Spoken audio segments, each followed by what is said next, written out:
बड़े हमले के बाद अरब देश एकजुट हो गए हैं। सऊदी अरब ने ईरान को भाई बताते हुए इजराइल से बदला लेने का ऐलान किया है।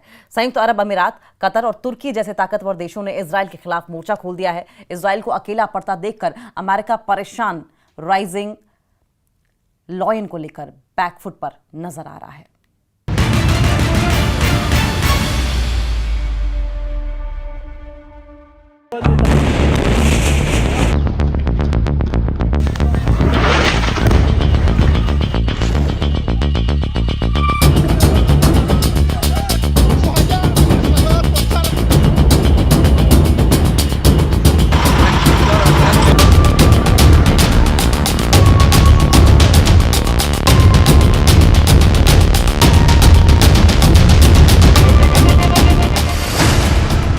इजराइल ईरान युद्ध में कूदा सऊदी अरब।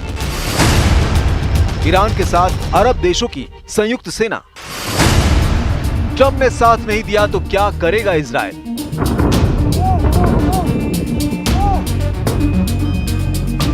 सबसे भयानक युद्ध शुरू हो गया है। सबसे भीषण हमले शुरू हो गए हैं। एटमी सेंटर तक जलने लगे हैं। सबसे भयावह त्रासदी की शुरुआत खाड़ी देशों को डराने लगी है। इजराइल ईरान युद्ध में दो गुट बन गए हैं। ईरान के साथ सभी अरब देश, मुसलमान देश एकजुट हो गए हैं। दूसरी तरफ इजराइल मोर्चे पर अकेला दिख रहा है। अकेला इजराइल ईरान पर भारी पड़ रहा है। इजराइल ने अपने इरादे जाहिर कर दिए हैं। इजराइल ने ईरान को तबाही का ट्रेलर दिखा दिया है। 200 जंगी जेट, 100 ठिकाने, 330 धमाके, दहल गया ईरान।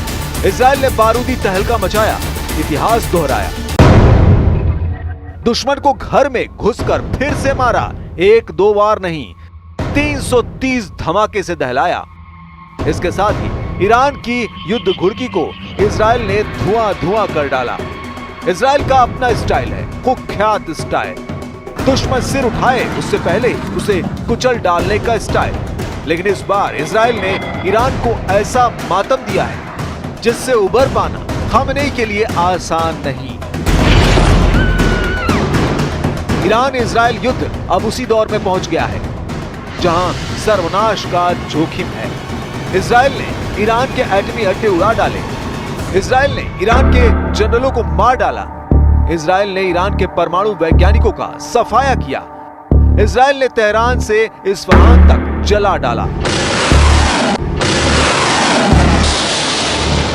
ईरान पर इजराइल का ये सबसे बड़ा हमला है, सबसे घातक हमला है। नेतन्याहू ने ईरान को चैलेंज देकर चीथड़े उड़ाए हैं। ईरान पलटवार कर रहा है, मगर इजराइल तैयार है। पहले से ज्यादा पुख्ता तैयारी है। नेतन्याहू आर पार के युद्ध शुरू कर चुके हैं। ईरान के खिलाफ इजराइल का ऑपरेशन राइजिंग लायन खाड़ी देशों में कोहराम मचाने लगा है। Israel launched Operation Rising Lion, a targeted military operation to roll back the Iranian threat to Israel's very survival. This operation will continue for as many days as it takes to remove this threat. Israel को जो जानते हैं उन्हें पता है कि ये देश जब हमले शुरू करता है तो दुश्मन की तबाही तक धमाके रुकते नहीं हैं। नेतन्याहू फुल एंड फाइनल का फैसला कर चुके हैं। तय ईरान को करना है कि वो युद्ध को किस मोड़ तक ले जाना चाहते हैं। इजराइल ने पहले ही हमले से साफ कर दिया है कि ईरान की लीडरशिप का सफाया होगा। ईरान के न्यूक्लियर अड्डे मटिया मेट होंगे। ईरान का कोई भी हथियार सही सलामत नहीं बचेगा। नेतन्याहू ने इजराइल को लंबी लड़ाई के लिए तैयार रहने के ऑर्डर दे दिए हैं। That's why I'm once again asking you to strictly follow the guidelines of the Homefront Command.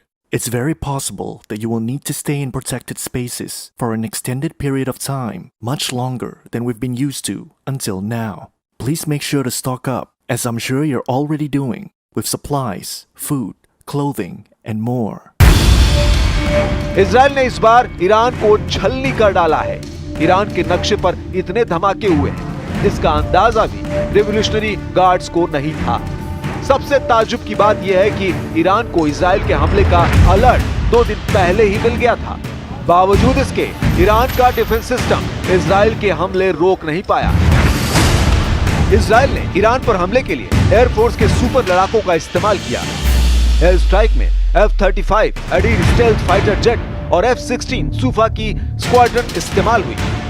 Iran में GBU-39 SDB ग्लाइड बम और AIM-120B AMRAAM मिसाइलों से धमाके किए गए। ईरान को एटम बम बनाने से रोकने के लिए इजराइल किसी भी हद तक जाने को तैयार है।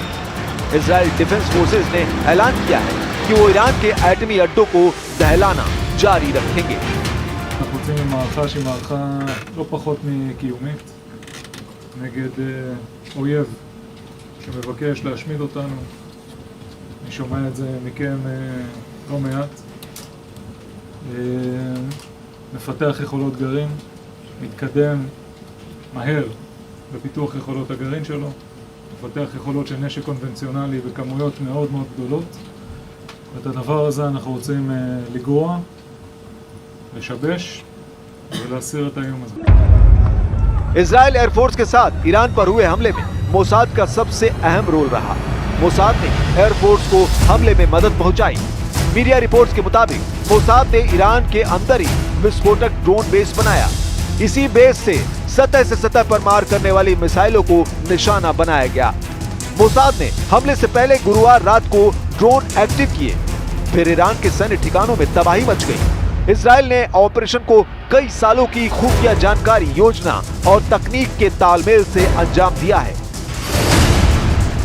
मोसाद के एजेंटों ने ईरान के खिलाफ ऑपरेशन को 3 स्टेप में प्लान किया। पहले चरण में मोसाद कमांडो टीमों ने ईरान की सतह से हवा में मार करने वाली मिसाइल साइटों के पास खुले इलाके में ड्रोन को तैनात किया।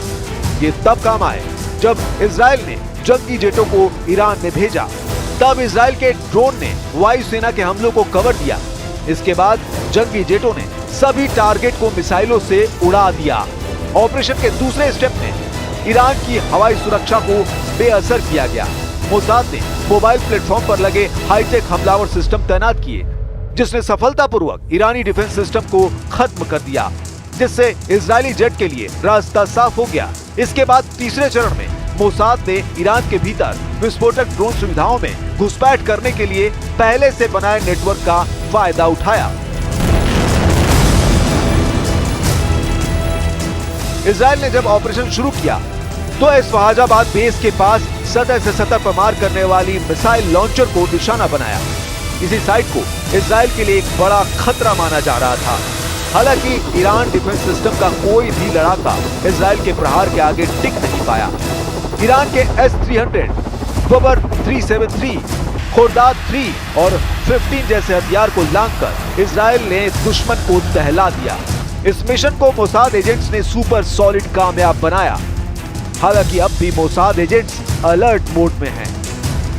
אמ"ן עבד מאוד מאוד קשה גם כדי להביא את ההתראה על ההתקדמות בגרעין, על כמויות התק"ק, ואמ"ן גם מוכן למשימה הזאת, גם נמצא בכוננות מאוד גבוהה, וגם נמצא, אני חושב, בעמידת מוצא חזקה מאוד למערכה הזאת שאנחנו נכנסים אליה. अब इजराइल की असल परीक्षा शुरू हो गई है। ईरान पर हमला हुआ है। ईरान चुप नहीं बैठने वाला। ईरान ने 100 ड्रोन इजराइल पर दाग दिए हैं। हमले की धार हर गुजरते दिन तेज होगी। ईरान की बैलिस्टिक मिसाइलें अंडरग्राउंड तहखानों से बाहर निकाली जा रही हैं। ईरान फाइटर ड्रोन की पूरी ताकत इजराइल पर झोंक देगा, क्योंकि ईरान के एटमी पावर को खत्म करने की कोशिश इजराइल ने की है। ईरान के जल रहे नतांज परमाणु सेंटर की तस्वीरें पूरी दुनिया को हर्रा रही हैं। नतांज को ईरान के न्यूक्लियर प्रोग्राम का दिल कहा जाता है। ऐसे में नतांज न्यूक्लियर साइट तबाह होने से ईरान को बहुत बड़ा झटका लगा है। नतांज न्यूक्लियर साइट ईरान के इस्फहान में है। यहाँ 2 प्रमुख फैसिलिटी हैं, पहली सतह पर और दूसरी जमीन के नीचे। ये इजरायली हमलों से बचाव के लिए बनाई गई है। नतांज न्यूक्लियर साइट काफी समय से विवादों में है। इजरायल समेत पश्चिमी देशों का कहना है यहाँ ईरान अपने परमाणु हथियार बना रहा है। नतांज को भारी सुरक्षा के साथ डिजाइन किया गया है। जमीन के अंदर गहराई में बंकर नुमा एटमी सेंटर को मिसाइल और बम धमाके से सुरक्षित रखने के सारे बंदोबस्त किए गए हैं, लेकिन इजराइल ने बार बार हमले कर नतांज को काफी हद तक तबाह कर दिया है। इजरायली हमले में नतांज की अंडरग्राउंड फैसिलिटी को भारी नुकसान पहुंचा है। बताया जा रहा है कि नतांज ठिकाने पर कई सेंट्रीफ्यूज मशीनें नष्ट हो गई, जिससे ईरान का परमाणु कार्यक्रम कई वर्षों तक पीछे चला जाएगा। For decades, the tyrants of Tehran have brazenly, openly called for Israel's destruction. They've backed up their genocidal rhetoric with a program to develop nuclear weapons. In recent years, Iran has produced enough highly enriched uranium for 9 atom bombs. Iran के एटमी ठिकाने की तबाही, Iran के सैन्य अफसरों का सफाया, Iran पर हुआ सबसे बड़ा हमला। न खामनेई बर्दाश्त करेंगे, न ही इजराइल को दुश्मन मानने वाले मुस्लिम देश। इजराइल के खिलाफ मोर्चेबंदी शुरू हो गई है। शुरुआत सऊदी क्राउन प्रिंस मोहम्मद बिन सलमान की धमकी से हुई है। प्रिंस सलमान ने इजराइल के खिलाफ अरब देशों का अलायंस बनाने के सिग्नल दिए हैं, जिसमें इजराइल से युद्ध लड़ रहे सभी फाइटर ग्रुप के लड़ाके भी साथ होंगे। यानी अब इजराइल को लड़ाका ग्रुप के साथ कई देशों की सेना से टक्कर लेनी पड़ सकती है। ऐसे में इजराइल बिना अमेरिका के युद्ध में टिक नहीं सकता। सुपर पावर ने अब तक इजराइल का साथ देने का सिग्नल नहीं दिया है। अमेरिका ने तो ईरान पर हुए हमले से खुद को अनजान बता दिया है। मतलब युद्ध से ट्रंप दूर रहना चाहते हैं, लेकिन कितने दिन तक रह पाएंगे?